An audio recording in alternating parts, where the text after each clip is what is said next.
La radio nos da tantas posibilidades comunicativas, tantos momentos sensibles donde la emoción aflora automáticamente junto con las lágrimas.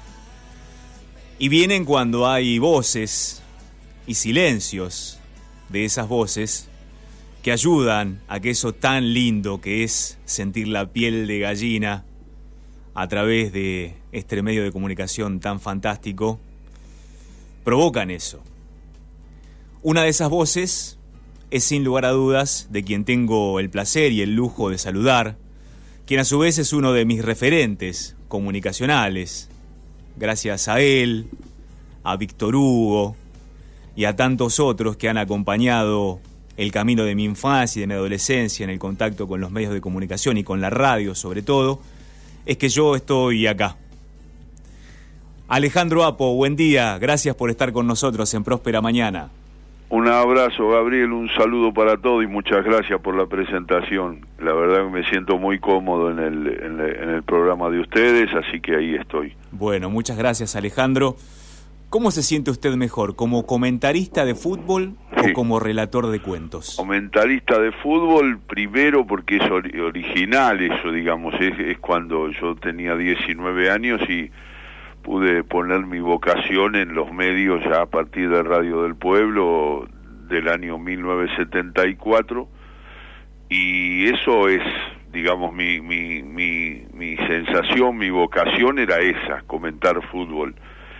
Y después surgió esto por aquello cultural que había en casa, todo ese clima de inquietud cultural que generaban mami y papi, y bueno, ellos generaron ese gusto por la literatura, por el cine, por ese como le dice el turco Sanjurjo, el músico de Mar del Plata que me acompaña hace muchos años, dice ese tuco cultural que había en tu casa, y sí, era eso.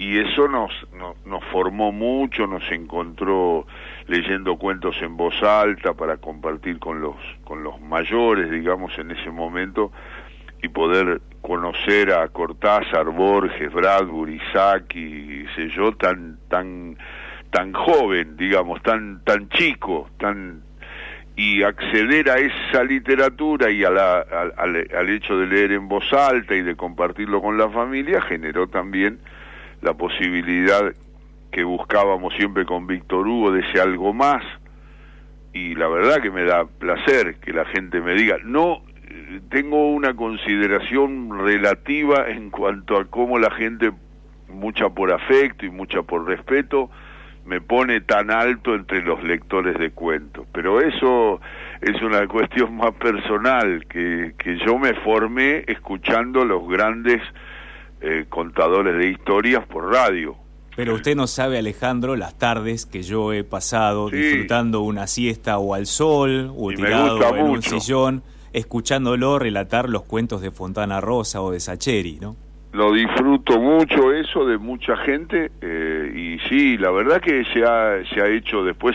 Usted piense que la radio, un programa de radio se transformó por idea de Darío Grandinetti y su grupo de amigos en Mar del Plata en un espectáculo teatral, y el fútbol contó un cuento, y entonces eso, digamos, genera un gran placer, porque es otra forma de también llegar, no solamente analizando o compartiendo opiniones sobre un partido de fútbol o sobre una instancia del fútbol. Así que para mí eso es buenísimo, pero tenga en cuenta que se incorporó muchísimo después, porque nosotros con el programa empezamos en diciembre del 95, y yo trabajo desde el año 74.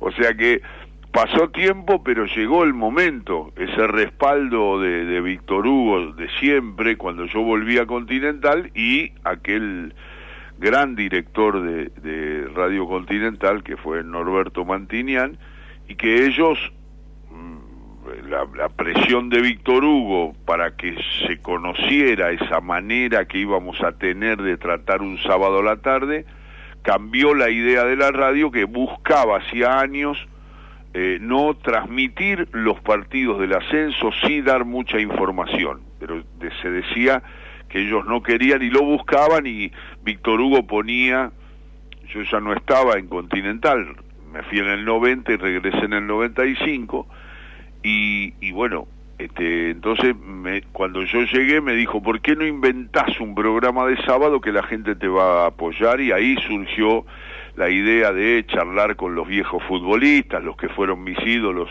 cuando yo era pibe, poder hablar mucho tiempo hasta que el programa se instalara con su publicidad, y eso nos dio un lugar, leer cuentos de Fontana Rosa, se agregaban los llamados, entre los que estuvo el de Eduardo Sacheri, Soriano, Dolina, Benedetti, Galeano, y bueno, y ahí fuimos construyendo el programa que empezó llamándose Todo el verano en un día, y que después Norberto Mantinian, el director, le dijo, yo le voy a poner yo el título porque ya el verano había terminado, era un programa para el verano, y le puso Todo con afecto, y ahí estamos. Y Todo con afecto, le digo, Alejandro, a ver, ¿qué le provoca este sonido? A ver.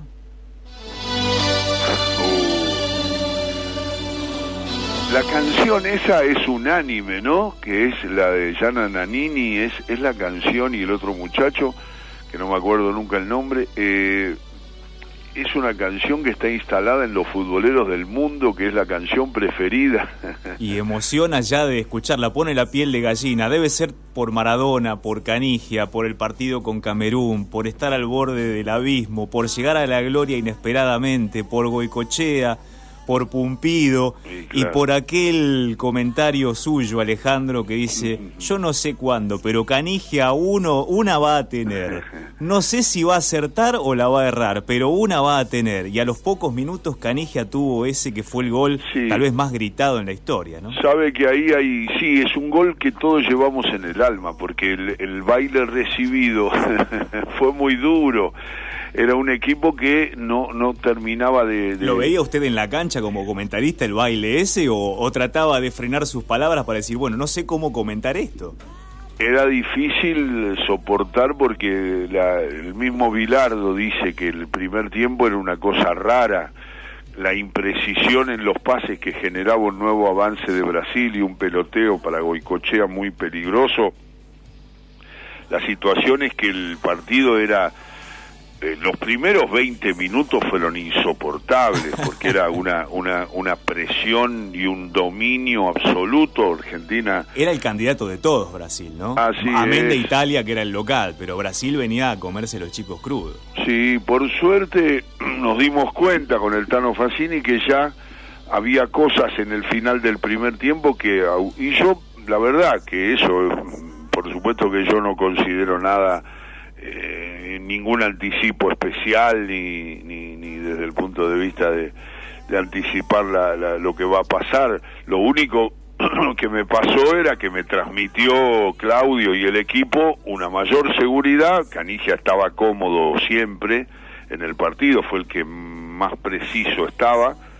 Es una condición que tiene Claudio, que es que está siempre bien en los grandes partidos, y eso es lo que le reconoce la gente, los jugadores de selección, los jugadores que juegan bien los partidos grandes que quedan en la historia. Y bueno, yo lo veía bien y ahí me animé a los 25 minutos, después los operadores lo pegan al relato de Víctor Hugo, pero a los 25 minutos, el gol fue a los 36, a los 25 minutos de ese segundo tiempo me animé a decir esa que me recuerda a tanta gente con tanto respeto y cariño en todo el país cuando voy a hacer charlas o a compartir el espectáculo, que me dice usted lo dijo, y eso es como un código porque el partido fue tan adverso y la victoria fue tan inmensa, y sacar a Brasil en octavo de final, después de haber padecido ese partido, con ese golazo que solamente Diego puede... Diego es... Por eso siempre digo juntó a 4 y lo dejó a Canigia solo. Sí, lo que pasa que a mí me enoja mucho cuando lo discuten, lo ponen en comparación con otras personas, le hacen muy mal a Messi, a Diego, a todos nosotros, a los futboleros. nos pone muy mal eso que no Maradona es el inventor de la pelota, es único, no hay ningún jugador que pueda dar esa respuesta a todas las preguntas que el fútbol le hizo a lo largo de su trayectoria y su camino.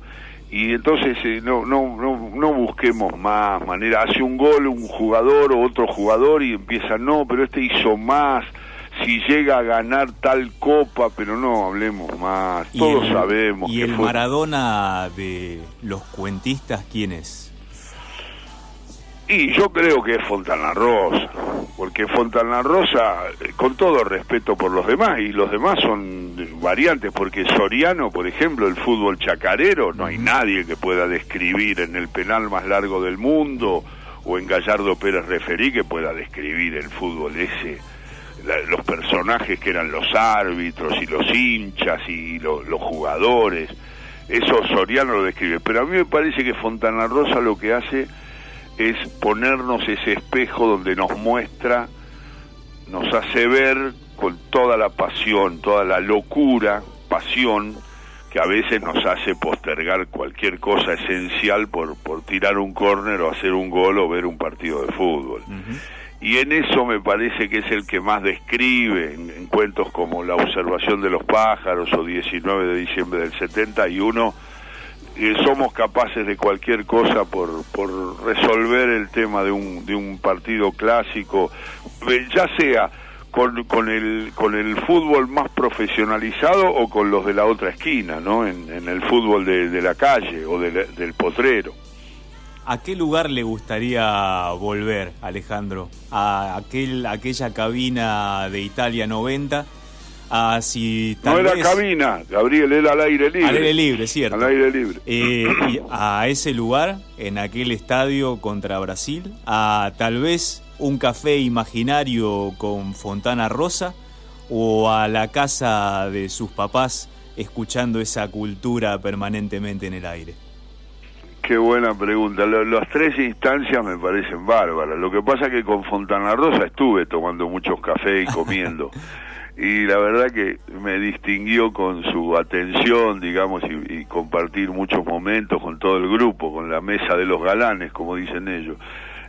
Sí, lo he hecho. Volver a casa sería extraordinario porque era una instancia que nos formó a todos los que compartimos la familia, o sea que eso es también un lugar de encuentro con lo que hoy son todos los libros, mi biblioteca, mis ganas de compartir, y bueno, y en estos tiempos tan complicados, tan difíciles, muy bien. Y el recuerdo de ese partido, lo llevamos en el alma, el partido del 24 de junio del 90, esa llegada. Y la fecha, ¿no? La fecha de Gardel. Uy, todo, que sí, son muchas las cosas que pasaron, que ahora estábamos preparando justo para Todo con Afecto, estamos preparando hacer un día especial para el 20 y pico, que toque un sábado y poder evocar eso sí, el nacimiento de Riquelme y de Messi en distintas edades, la muerte de Rodrigo, la muerte de Gardel en el 35, el nacimiento de Fangio y de Sábato, que nacieron el mismo día del mismo año. Eso es increíble, ¿no? Vivió mucho más Sábato que Fangio, eso siempre lo digo porque a veces me sorprende cuando uno ve biografías, historias de vida, no solamente de deportistas, sí de jugadores, sí de entrenadores, pero de políticos, de artistas, que a veces vivieron, qué sé yo, 30 años. Estoy pensando en Evita, ¿no? En Eva. Ayer hablábamos de Rodolfo Walsh, que investigó y escribió Operación Masacre apenas con 29. Claro, muy jóvenes y después más acá, porque Kirchner murió a los 60 años. Uno le cuesta pensar, yo tengo 65, que solo vivió 60 años, o sea que la segunda parte la dejó incompleta de la vida, porque le faltaban 20 años, como mínimo, digamos. El otro día estaba pensando en un entrenador y un gran jugador de fútbol, un hombre de fútbol, un estandarte del fútbol, que es Pastoriza. Se murió a los 62 años. Y el otro día estaba hablando de Bonavena, y uno a veces se olvida, evocando en cuentos, en historias, yo hago reportajes mucho porque no soy experto en boxeo y me basaba en Vila, en Julio, en Príncipe, en Ezequiel Fernández Mur, y 33 años tenía Bonavena cuando murió. La verdad es increíble el recorrido que tienen en la mente, en el imaginario popular, y lo poco que vivieron. Y usted hablaba de Rodrigo, 27, 33 años Bonavena, 27 Rodrigo. Son vidas, yo siempre digo, hago una síntesis, no pretendo que nadie la tome, pero yo digo, la vida son 80, porque 80 uno toca todas las edades.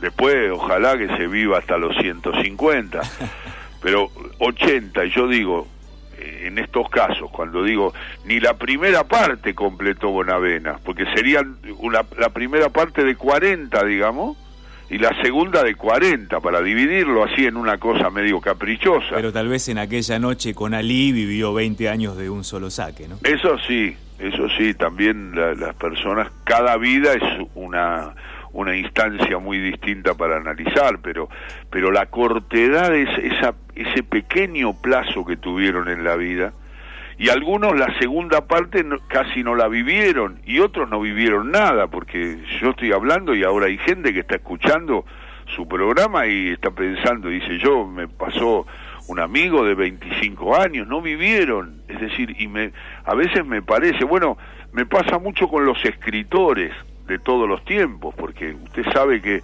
hace mucho tiempo, un gran cuentista francés, Guy de Maupassant, vivió 43 años, que era lo que se vivía. Claro. 1850, 1893, sí. Un gran cuentista, un hombre que, según Liliana Hecker, que es una gran cuentista y una persona que admiro mucho, Liliana dice que es el mejor cuentista de todas las épocas. Se enojaba Abelardo Castillo, porque yo lo llamaba a Abelardo y me atendía, y yo le decía, Abelardo, acá, Liliana, porque él es muy de Poe, y entonces me decía, ¿cómo dice eso? Se enojaba con la Hecker porque Liliana decía que era el mejor y él decía que no había ninguna comparación con el talento de Edgar Allan Poe. Y hay muchos escritores que se destacaron en otros rubros y como cuentistas fueron excelentes, como Rodolfo Walsh, por ejemplo. Claro. Se le rescata por Operación Masacre, por Quién mató a Rosendo, pero sus cuentos policiales con Daniel Hernández como protagonista eran muy buenos. Muy buenos. No, y esa mujer, ¿qué le parece? Ese cuento es una cosa conmovedora. Yo cada vez que lo leo me meto en ese general y en ese periodista alcahuete que se le ponía a dejar a contar la historia del cadáver de Eva, ¿no? Increíble ese cuento, la verdad que. Y usted, pero después usted lo podrá relatar. Lo podemos escuchar, Alejandro, las tardes de los sábados, otra vez por suerte, en Radio Nacional, entonces. Así es, por suerte Alejo Ponlecica, que es un viejo amigo, me convocó y pude, justo, mire, una cosa de casualidad que hay, vio que pasan esas cosas. Yo firmé con Nacional, me llamó Nacional, me puse a negociar el contrato y firmé, y al otro día Alberto mandó a todos a casa.